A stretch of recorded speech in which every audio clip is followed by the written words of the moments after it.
We have many fears. Fear of darkness, fear of living, fear of public opinion, fear what my neighbor might say, fear of my wife or husband or the girl or the man, fear of insecurity, fear when you have security economically, fear of that you might lose it. Fear, we have got so many fears. Why haven't we solved these fears? You have solved the problem of war, that is to continue war, and you have applied your brain to prepare for war. All the vast generals on both sides, or 1,000 sides, they're all preparing for war. Plans, submarines, airplanes, blah, all the rest of it. They've exercised their brain to produce all that. And why hasn't that same brain applied to this enormous sense of fear man has from the beginning of days? Which means, why have you, the speaker, have not gone into this question seriously, as you do go very seriously when you are hungry, when you are ambitious, when you want more money, you work at it. Why have we not gone into this question of fear? The psychologists, the therapeutists have explained the causes of it in different ways. If we could put aside all what they have said, because after all, it's all what they have said may be merely verbal. They might be as scared as you. Probably they are. I met several of them. I know they are scared like you about something or other. And why have we not solved this question? And is it possible to end fear? We're going to go into that. Apply not only your feelings, your emotions and your brain to work at this, not escape from it, not try to rationalize it, but to see why we are incapable or allowed ourselves to become incapable. What is fear? And you know, when there is fear, the nature of it, how it throbs, how your physical, the organism shrinks, how your brain becomes addled, almost paralyzed. Don't you know all this? Am I describing something abnormal? It's a fact. It affects your sleep. It affects your daily life. It brings suspicion, anxiety, depression, and you cling to something and hope that won't change and that won't bring fear. Either we deal with the root of fear, or we trim the branches of fear. Right? Right, sir? Which do you want to do? Trim the branches of fear. Please, I'm asking, when he's asking this seriously, don't neglect what the speaker is asking. Do you want to deal with the branches of fear? There are 1,000 fears, like a lovely tree. A tree which is the most beautiful thing, one of the most beautiful things on earth. It's got many branches, many leaves. Likewise, fear, which is so ugly, it has also got many branches, many leaves, many expressions. Do you want to deal with that, the expressions, the surface and outside?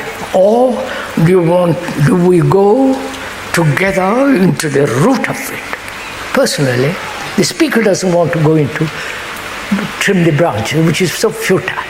So let's together find out what is the cause of fear. We know all the expressions of fear.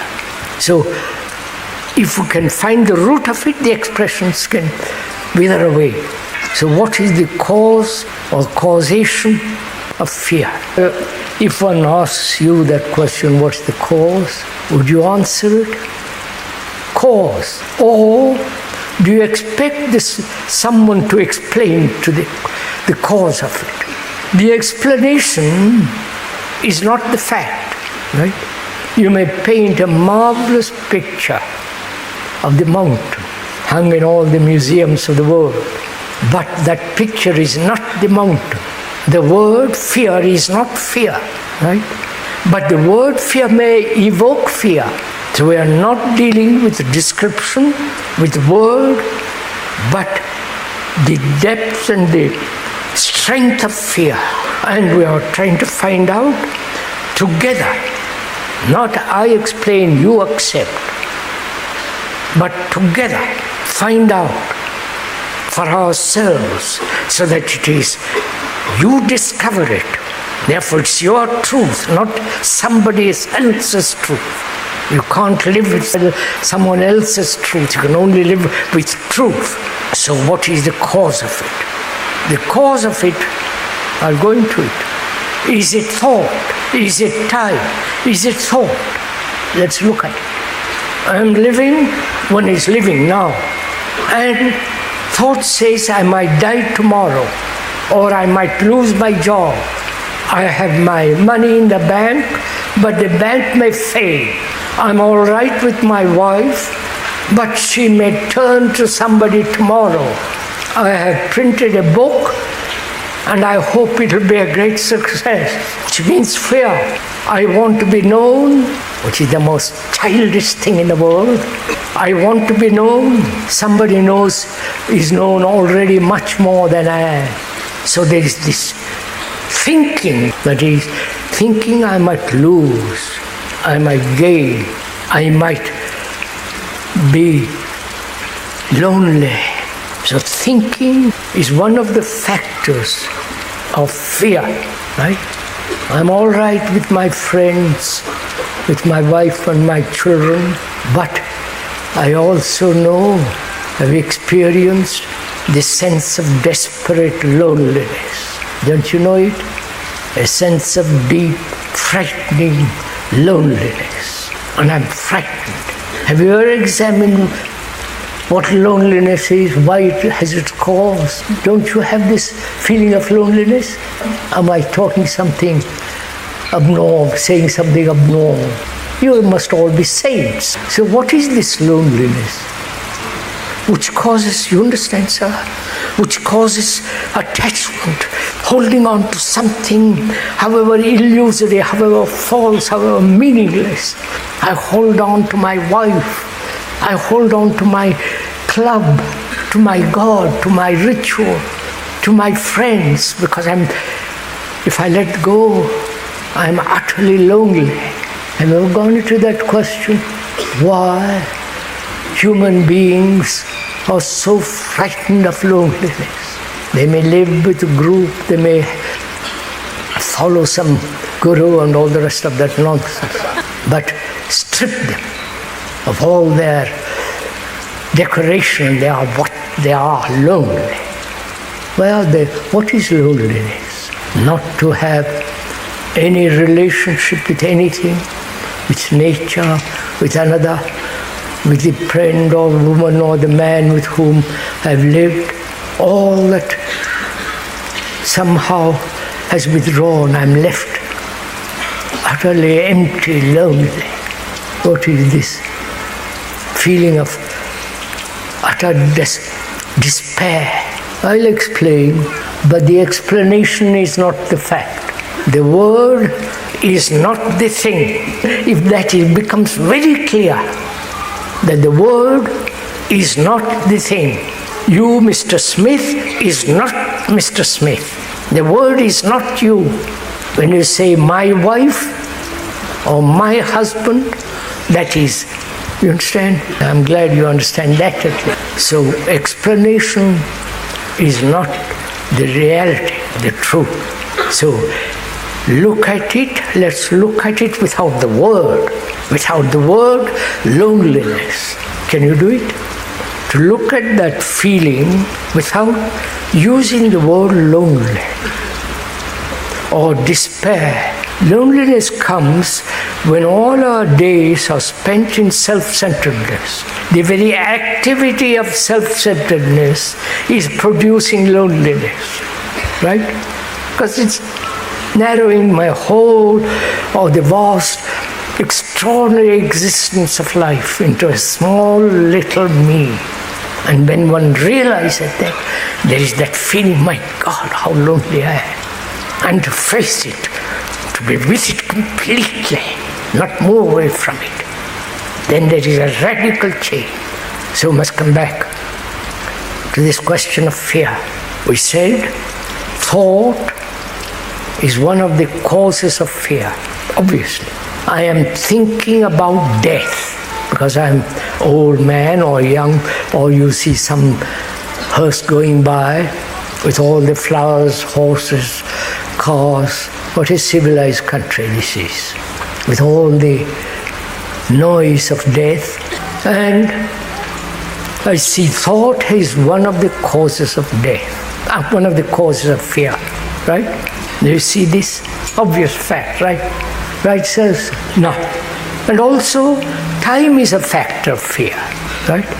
I am afraid what might happen. I am afraid of something I have done which others are using as a blackmail. You follow? I'm afraid of that. So time and thought are the root of fear. Time and thought, there is no division between thought and time. Thought is time, right? Now, the problem is, I'm sorry, I won't use the word problem. The question is, thought is necessary, time is necessary, right? To go from here to there, time is necessary. And thought is necessary to drive a car, take a bus, take the train. Thought is necessary, time is necessary at that level, right? Now I'm saying, as thought and time are the root of fear, is thought and time necessary? There it is necessary. But psychologically, is thought and time necessary? Right? Is it? As long as time and thought are, if you think are necessary in the psychological world, in the world of the self, in the world of psyche, in the world of inside the skin, then you will be perpetually in fear, right? If you perceive that, if there is a perception that thought is the root of fear and time, perception, not acceptance, then you thought and time are necessary at the physical level. Inwardly, it's not necessary. Therefore, you're watching them. You're watching, the brain is actively watching itself every minute to see that thought and time do not enter into its realm. This requires, you understand, this requires great attention, awareness, so that the brain, which has accumulated fear for centuries or for one day, that brain sees where it is necessary, where it's not necessary, therefore it is watching like a hawk, so that thought and time doesn't enter into the whole process of living. This is real discipline. This is learning. As we explained the other day, discipline means, the root meaning of that word is disciple. The disciple is one who learns, who is learning all the time.